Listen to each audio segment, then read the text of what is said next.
Alors les rendez-vous de la bande dessinée, c'est un festival qui existe depuis 1996. On l'a retrouvé en ville d'abord et puis depuis 2018, il se tient dans une halle, Fraissinet, 7300 mètres carrés, un objet absolument remarquable entre béton, lumière et les vagues blanches inventées par un auteur de bande dessinée, Marc-Antoine Mathieu. Et ça se déroule tout le mois de juin, avec un temps fort, avec à peu près 90 auteurs le premier week-end, 2 week-ends plus muséaux, où on peut découvrir les 10 expositions, les espaces, les librairies. Et à nouveau, sur le dernier week-end de juin, cette année c'est les 24 et 25, on reçoit à nouveau près de 70 auteurs.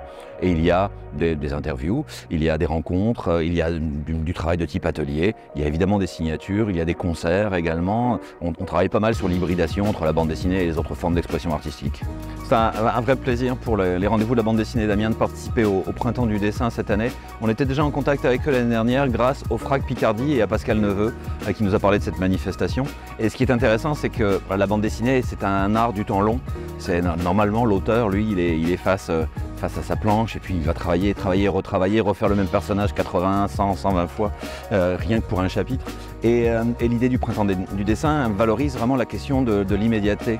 Or, ici, depuis qu'on est à la halle Fraissinet, on travaille pas mal sur cette question de l'immédiateté, à la fois avec le dessin live dans l'entrée, où chaque heure un auteur vient réaliser un dessin, c'est sa contrainte, et puis où dans des ateliers avec des jeunes ou avec des adultes, on propose aussi aux auteurs d'impliquer les visiteurs. Donc on est complètement dans cette logique du Printemps du dessin, à notre façon, par le biais de la bande dessinée.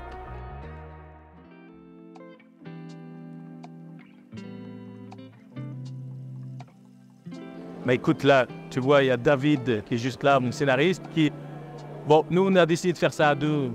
Donc, en fait, il va faire une sorte de petit storyboard rapide. Et moi, je vais passer par derrière, redessiner par-dessus son dessin pour donner ma touch. On travaille en ping-pong avec David.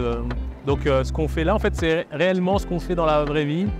Genre, il dessine en amont et moi, je retravaille son dessin. Donc, c'est ce qu'on là, les gens peuvent voir ce qu'on fait lors d'une session de travail entre David et moi. Pour le dessin live, en fait, on travaille sur le principe de ce qu'on fait dans la réalité, dans notre travail. Ce côté-là montre un peu l'aspect mécanique et dessin que le scénariste apporte au dessinateur.